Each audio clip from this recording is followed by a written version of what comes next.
Well, no, first off, thanks so much for showing up. There's a lot of competing talks, so I appreciate you all making the time. I suppose kind of the common thread is I'm a frustrated applied scientist. I love kind of the research and the theory, but get frustrated as to how long it takes to actually realize things in the lab and pull it through to commercialization at scale. So what I end up doing is more kind of the systems design thinking, is to try and figure out how does the ecosystem as a whole, where are the bottlenecks and where can we pull the lever that has the greatest effect to enable our research to be realized. And what the common thread throughout, I suppose, is trying to create these closed loop systems for open-ended scientific discovery. Super. Yeah. And you're a little bit more industry focused now, right? Yeah, I think it's something which we all find in terms of it's much quicker to be able to raise money in the private sector than the public, and in terms of there's a lot of convergence of different fields at the moment, and if you really want to engineer systems at scale, you require a lot more software skill set and people from that field. And if you're trying to compete on salaries and so forth, you need a higher budget, and that's typically in the private sector. But I do think there's a lot, and we use it a lot around how do we apply the tools and techniques that we've learned at big tech to our original domain of science. So tell us a little bit more about what you're doing. Like, how can we help? Like, how can we get involved? What is it? Good question. So I suppose taking a step back, the premise is what's wrong with the existing and why do you need to constantly reinvent the wheel? I think our premise is that we're somewhat coming towards the efficient frontier of the current scientific methodology. If you think about a lot of the problems that we face today, they're of an unprecedented nature and scale in terms of climate change, pandemics, and so forth. They're these highly interconnected, multidisciplinary, dynamic systems.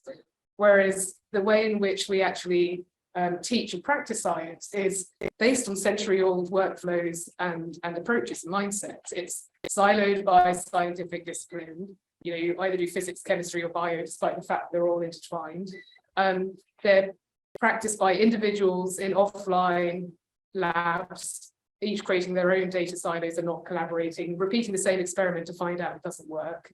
And even the way in which the workflows and the protocols are very similar to what was done in the 18th, 19th century, as opposed to reinventing it. So even when today we automate labs, we're actually accelerating the as is, as opposed to fundamentally reinventing it.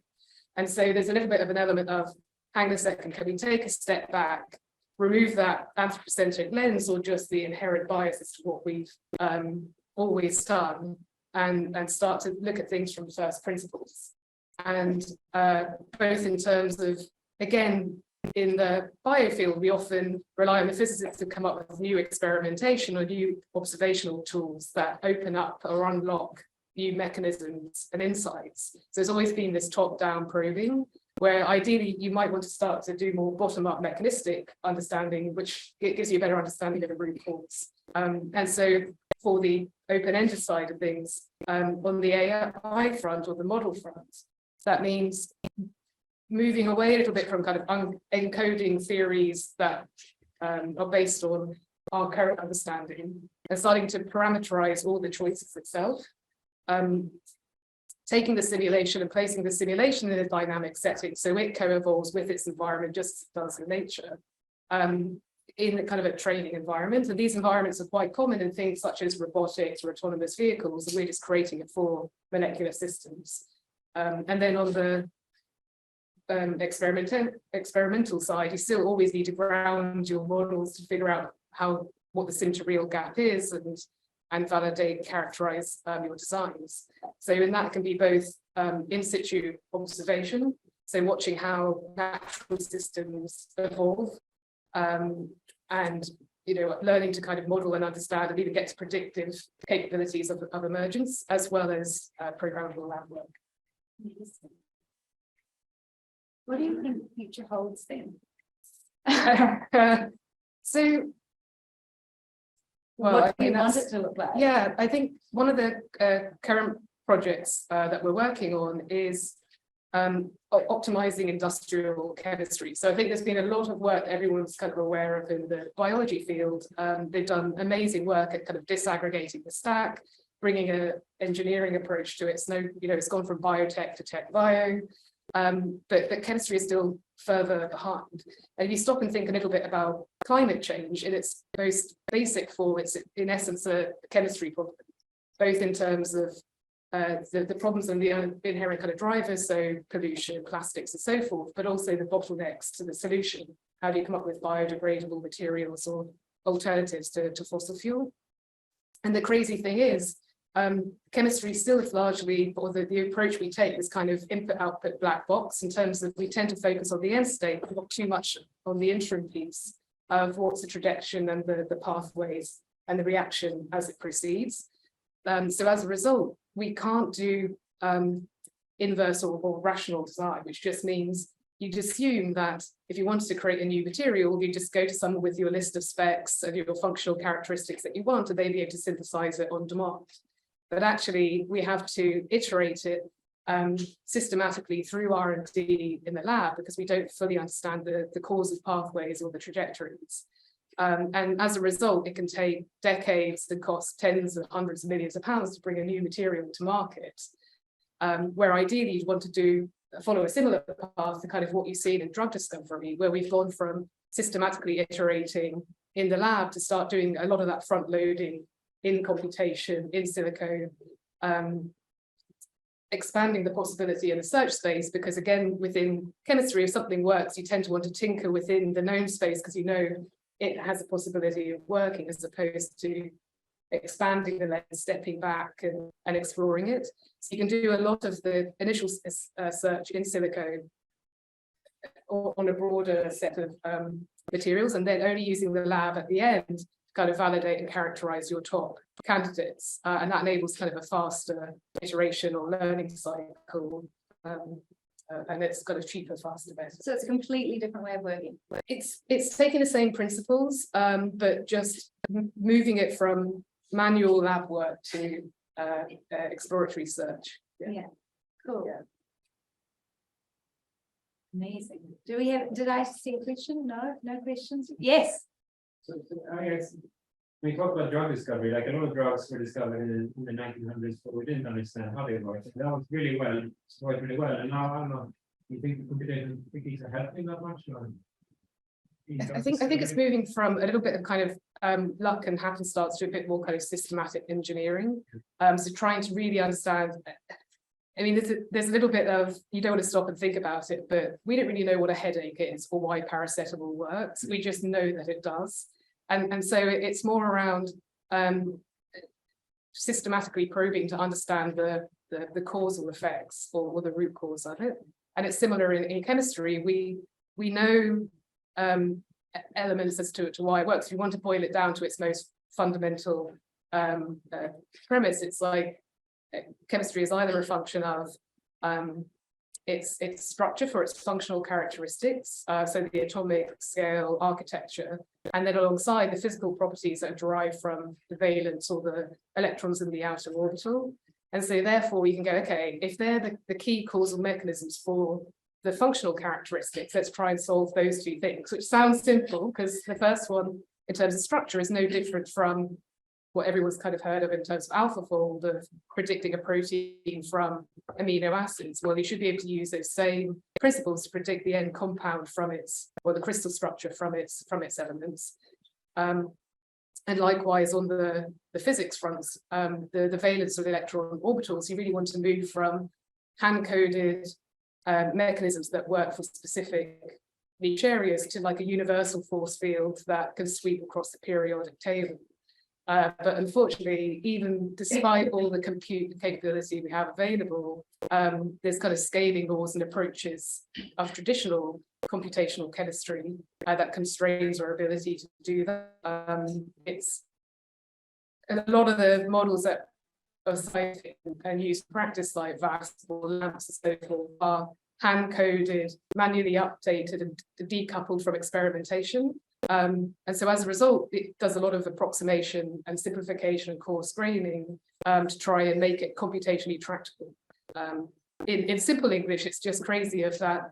I think science or chemistry is one of the few areas where it's actually slower to run something in a computer than in the real world. So it actually takes about 10 hours to simulate less than 1 second of an actual reaction. And that's just bonkers when you think about usually computations used to accelerate all the things that we want to do. And part of it's just, like we've even solved the equation, but we all know Schrodinger's equation since the 1920s, but doing that in a realistic manner is computationally expensive because the number of steps, the time per step quickly compounds. And so this is where AI modeling is coming in, where you can start to reduce the scaling from like cubic complexity to at least the algorithmic complexity becomes linear. And so we can do a bit more. We can do a broader computation in the same time frame. But yeah, we know what problems we need to solve. It's just difficult to get there in a manner that we understand. What is your biggest challenge then? All of the above.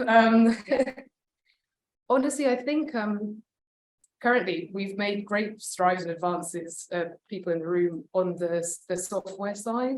But the experimentation side still really lacks. And the challenge is your model can actually be right, but when you do the validation, you go to synthesize what you've designed. There's so many possibilities for errors within that computer says yes, you generate, and actually says no, but it was a false positive or a false negative just because of the crude nature of synthesis. So we were talking about it earlier today around some of inorganic chemistry. So I think medicinal chemistry and organic chemistry is quite advanced because pharma has invested in it in the same way it has with bio.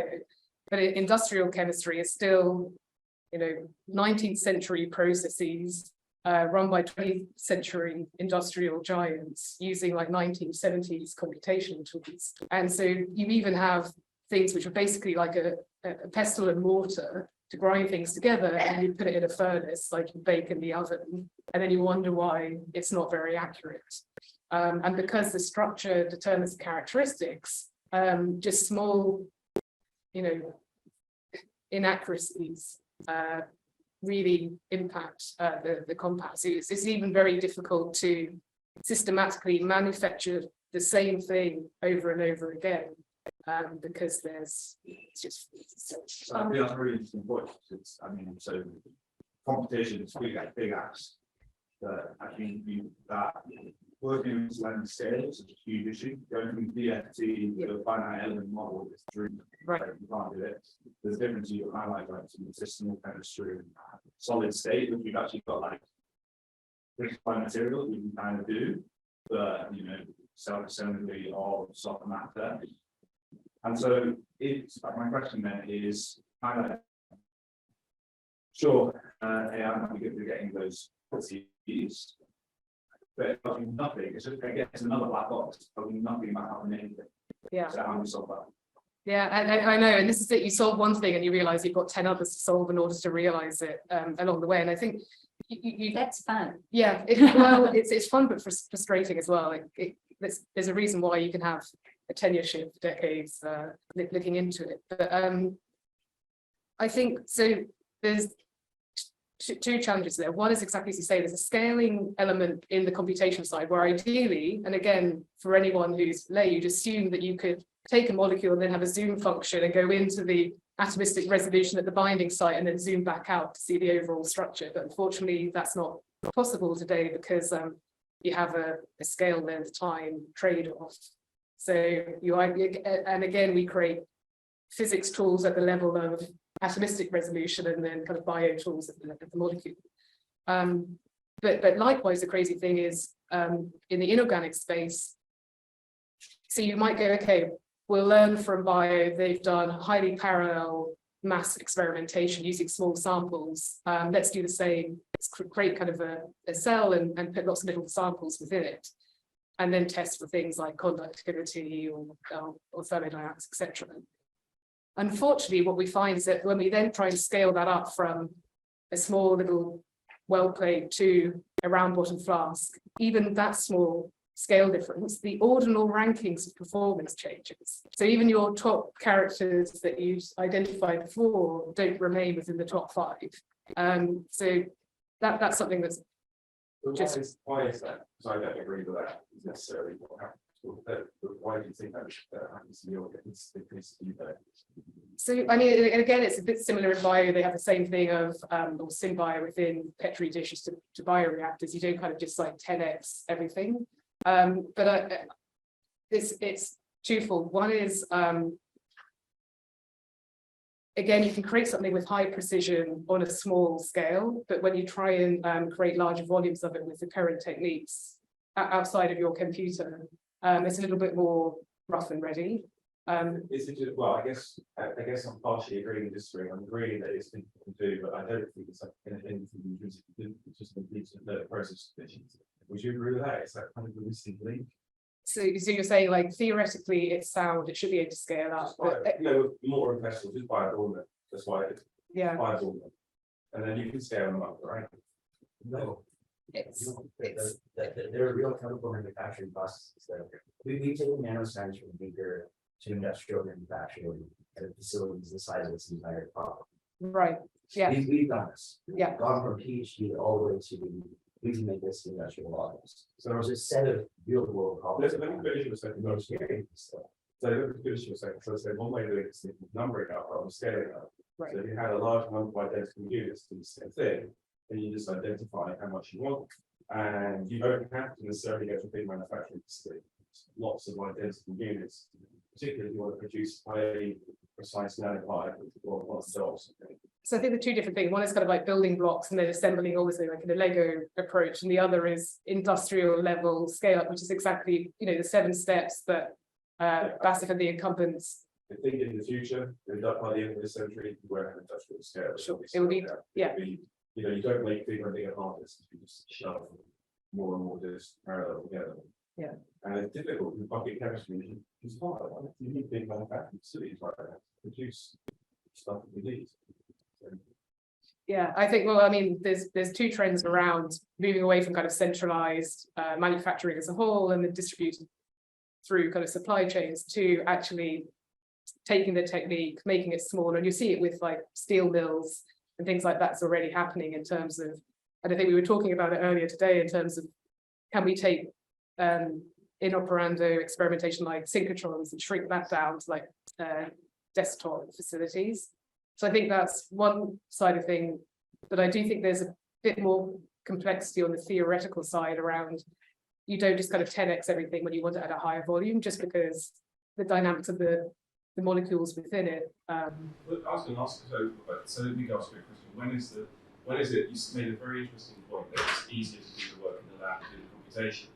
I would argue that's probably always going to be the case with a complex system because you've got so many elements in it. Yeah. You're always making some assumption in your simulation. Correct. And if you don't know what your assumptions are, you just have to do the experiment. Just make mayonnaise rather than simulate mayonnaise. Right.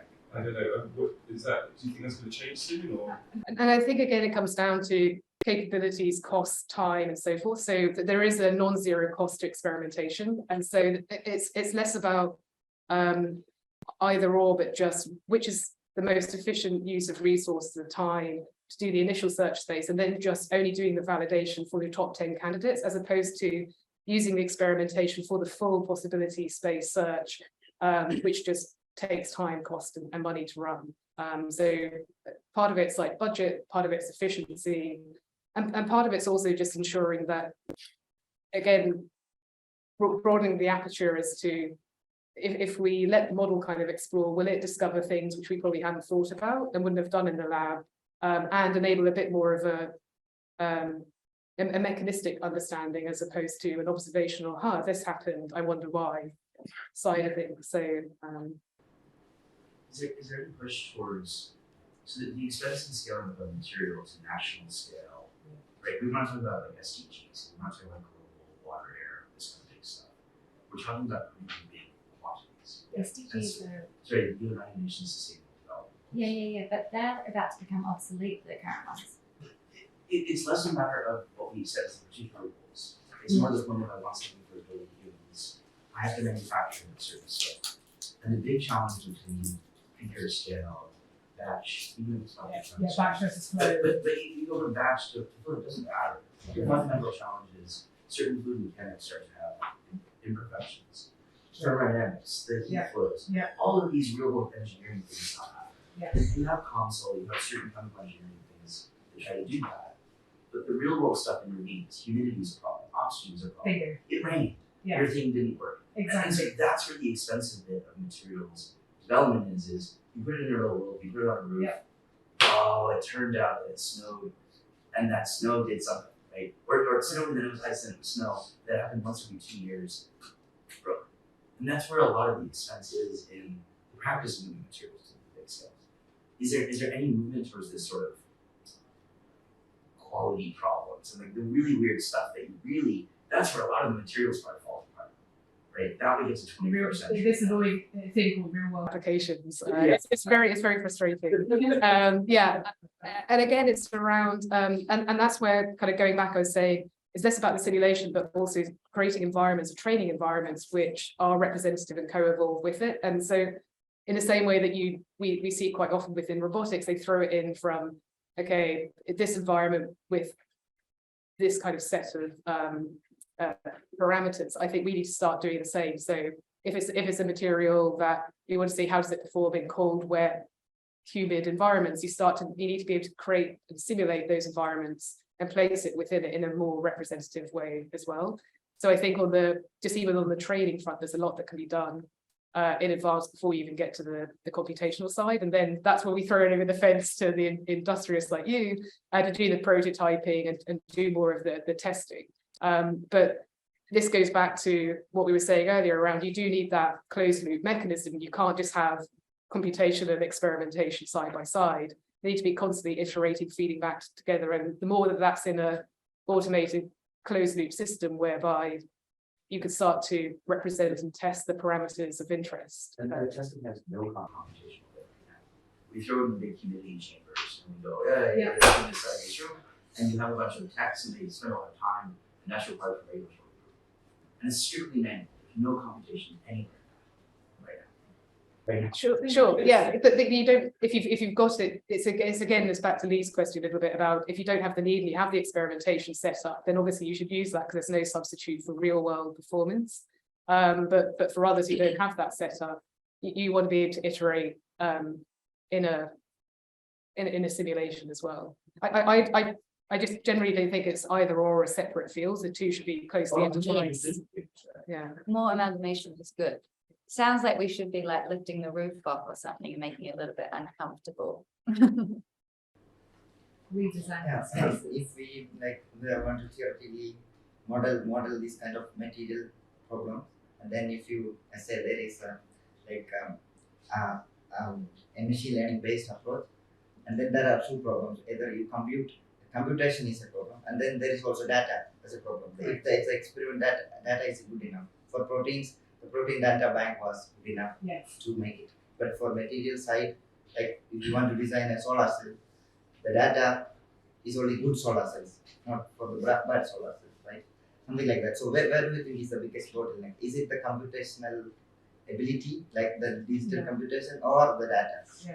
It's the same bottlenecks that every field faces, right? So in order to do good modeling, you need good training data sets, good representative modeling, good representation, learning and training environments. So a part of the why now is it coming within the realms of possibility for chemistry in terms of the broader set. There have been decades of effort, be it the NOMAD data set run out of Germany or material science and material genome project in the US, where they're starting to build their equivalents of the protein database and so forth. Likewise, you have crystal structure, both for organic and inorganic, in the UK, Cambridge, and in Germany. In terms of the applied use cases like solar cells or that is yet to happen because there's an element of you need more and more people in the field working in it and building out the data sets. But there is a roadmap for experiments so that they will already build in their groups and companies that they put the data available. Yeah, and this is also kind of like the field. One of the challenges is getting off the ground in the first place, because to create large-scale automated experimentation units, it costs a lot of money, right? And that if you want to do it really well and at the industrial level, you're talking like 30 million plus for those type of facilities, which not everyone can do. So you do want to kind of aggregate and create consortia to try and tackle these problems. And again, it depends on what lens you're looking at it. There's quite a few in the biomimicry field who are looking at it from a